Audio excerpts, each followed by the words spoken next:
قد افلح المؤمنون، یقیناً فلاح پا گئے مومن۔ سورۃ المؤمنون۔ بسم اللہ الرحمن الرحیم۔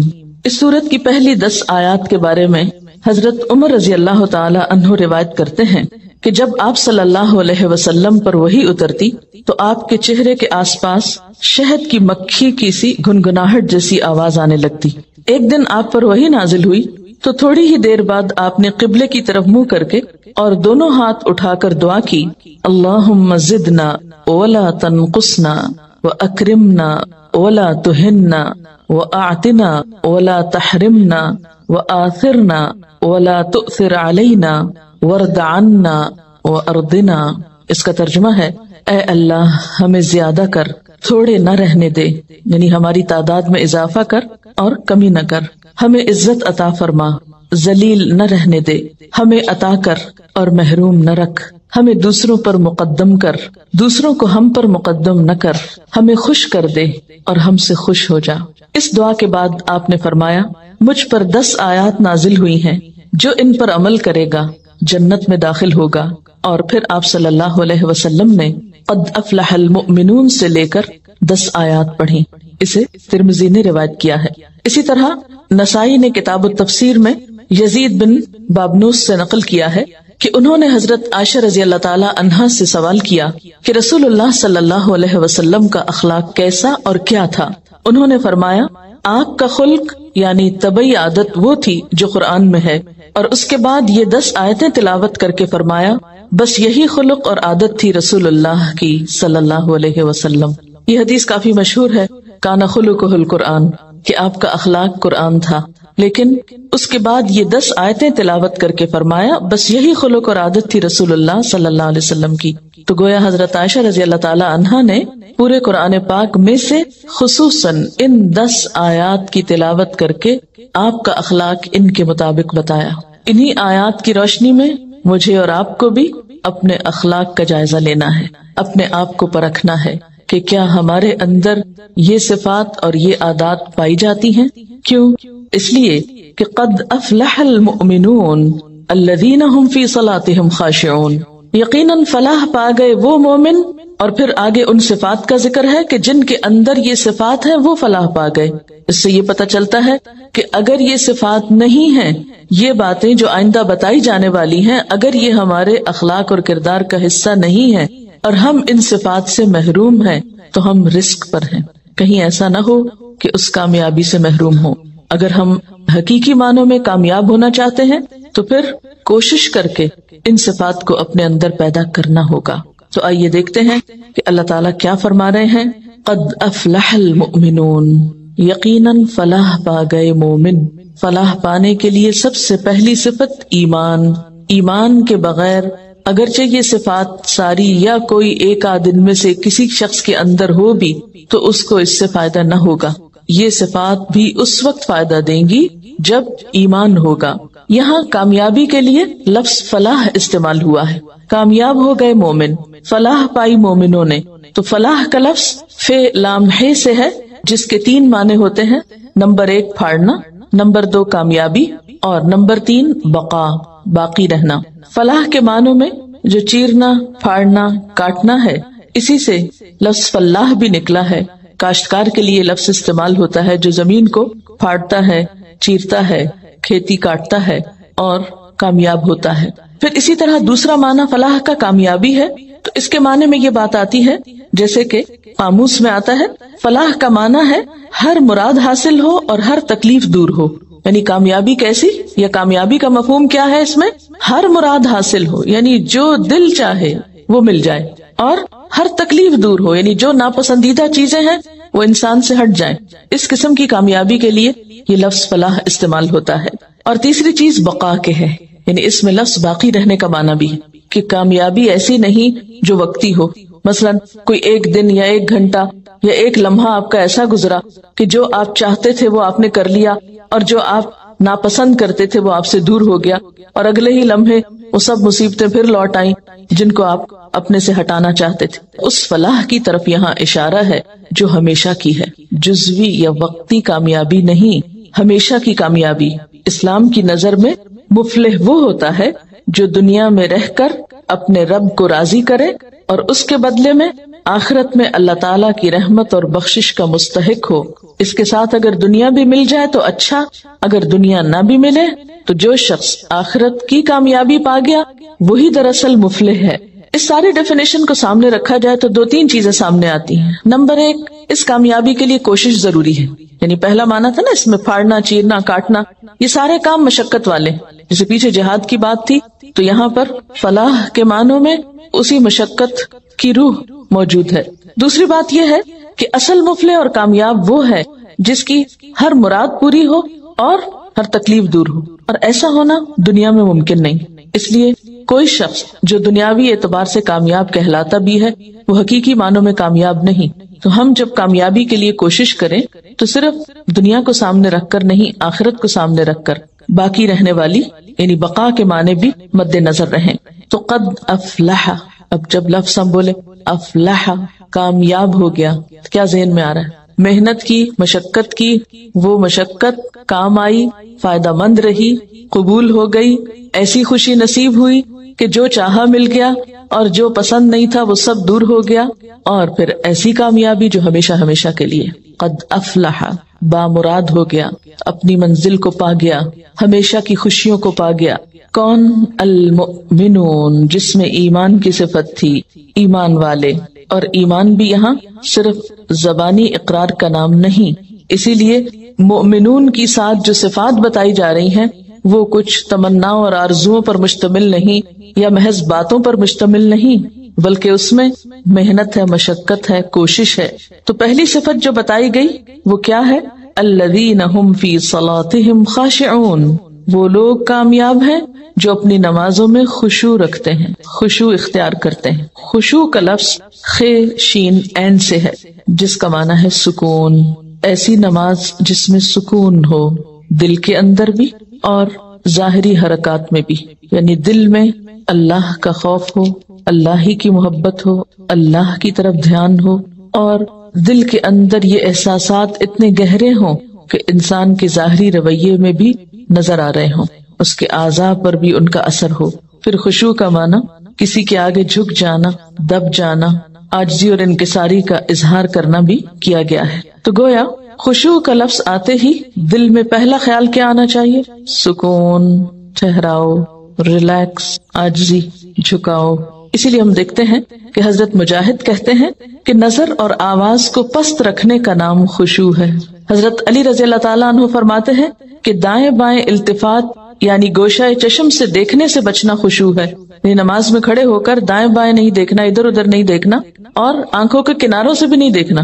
جو اس سے بچ جائے گویا وہ خشوع کی حالت میں ہے۔ حضرت عطا فرماتے ہیں کہ بدن کے کسی حصے سے نہ کھیلنا خشوع ہے، یعنی نماز میں بے وجہ کھجانا یا کپڑے ٹھیک کرنا، ہلنا جلنا، آگے پیچھے ہونا، کبھی ٹانگ اٹھانا، کبھی انگلیاں مروڑنا، کبھی کچھ کرنا، کبھی ایک ٹانگ پہ بوجھ ڈال کے کھڑے ہو جانا، یہ سب چیزیں خشوع کے خلاف ہیں۔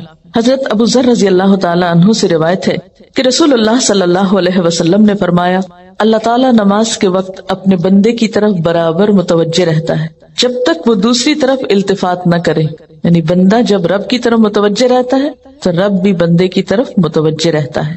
جب وہ دوسری طرف التفات کرتا ہے یعنی گوشہ چشم سے دیکھتا ہے تو اللہ تعالیٰ اس سے رخ پھیر لیتے ہیں، یعنی آپ کا دھیان اگر اللہ کی طرف رہا تو اللہ کی توجہ بھی آپ کی طرف، جو ہی آپ نے ادھر ادھر منہ کیا، توجہ کی، اللہ نے بھی اپنا رخ پھیر لیا۔ نبی کریم صلی اللہ علیہ وسلم نے حضرت انس کو حکم دیا کہ اپنی نگاہ اس جگہ رکھو جس جگہ سجدہ کرتے ہو، اور یہ کہ نماز میں دائیں بائیں التفات نہ کرو، یعنی نماز کا خشوع کیا ہے؟ نگاہیں سجدے کی جگہ ہوں۔ اگر آپ اس عمل میں کامیاب ہو جائیں تو یقین مانے آپ کی نماز میں خشوع آ جائے گا۔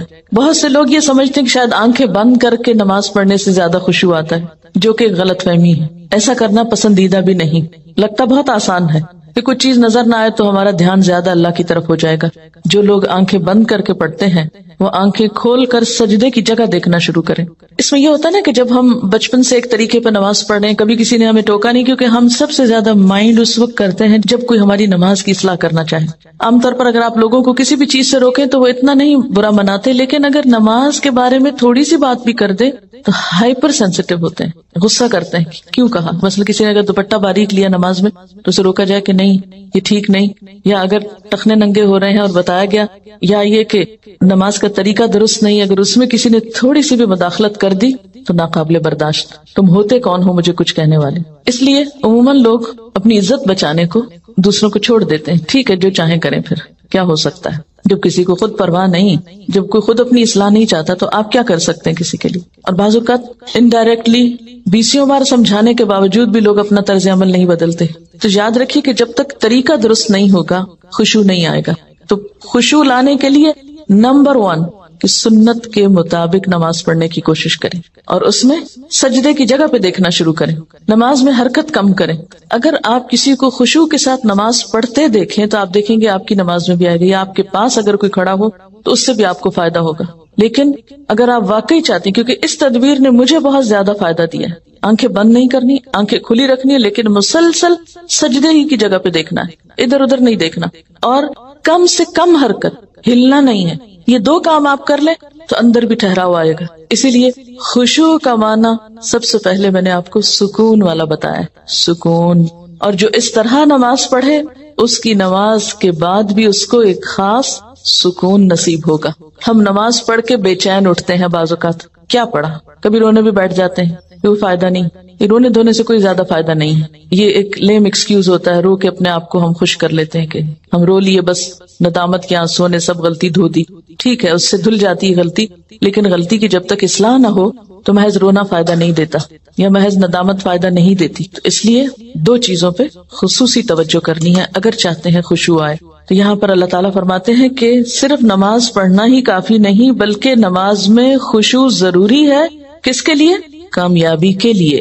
اسی لیے آپ دیکھیے کہ ایسی جگہ پر نماز پڑھنے کو کہا گیا ہے جہاں زیادہ آس پاس موومنٹ نہ ہو. مردوں کے لیے تو بہت ہی اچھا چانس ہوتا ہے کہ مسجد میں چلے جائیں، مسجد میں سبھی نماز پڑھیں، کچھ اور تو وہاں ہو نہیں رہا ہوگا، تو اس میں خشوع پیدا ہونے کا ایک قدرتی ماحول ہوتا ہے. لیکن عورتوں کے لیے کیا پسندیدہ ہے، جیسے حدیث میں آتا ہے کہ گھر کے اندر والے حصے میں، یعنی جتنا عام ایکٹیویٹی والے حصے کو چھوڑ کر آپ الگ تھلگ ہو کر نماز پڑھیں اتنا ہی اچھا ہے. تو جب ہم سکون کے فارمولے پہ عمل کریں گے تو لازمی طور پر پھر ہم نماز میں کچھ اور چیزوں کا بھی خیال رکھیں گے جو عموماً دیکھا گیا ہے کہ لوگ ان کا خیال نہیں رکھتے. تو کن چیزوں سے پھر بچنا ہے؟ مثلاً نمبر 1 ہلنا نہیں، نمبر 2 مختلف سمتوں میں جھکنا نہیں. کیسے؟ یعنی یہ نہیں کہ کبھی دائیں ٹانگ پہ کھڑے ہو جائیں کبھی بائیں ٹانگ پہ کھڑے ہو جائیں، یہ نہیں کرنا. ٹھیک ہے اگر شروع میں آپ کو بہت لمبی نماز کی عادت نہیں تو مختصر پڑھنا شروع کریں، لیکن ہلے بغیر. کپڑوں کو بار بار سمیٹے نہیں، نہ ان کو جھاڑیں. ایسا دوپٹہ یا ایسا لباس نہیں پہنے کہ جو بار بار گرے اور بار بار آپ اس کو سمیٹنے میں مصروف ہوں.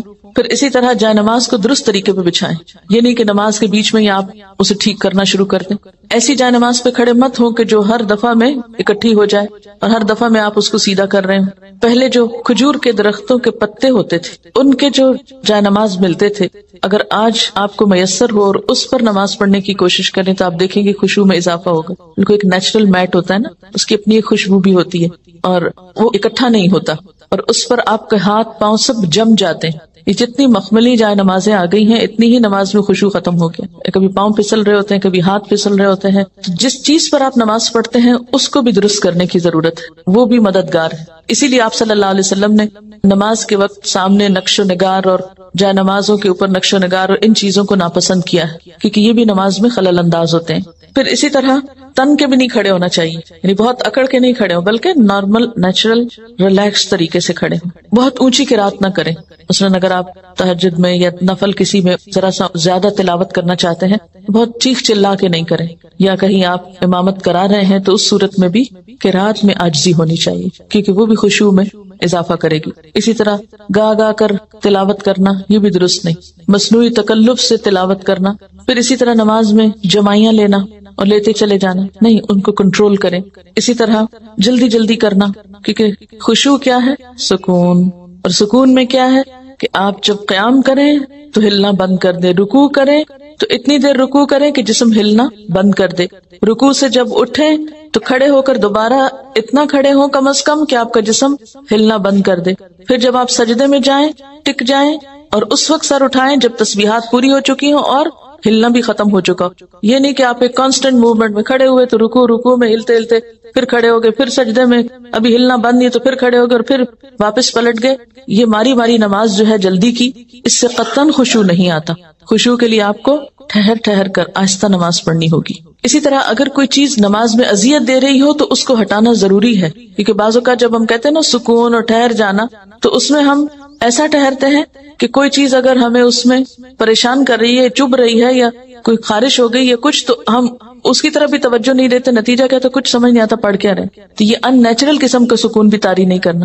اس میں کوشش کریں کہ کم سے کم موومنٹ سے اس سبب کو دور کر دیں.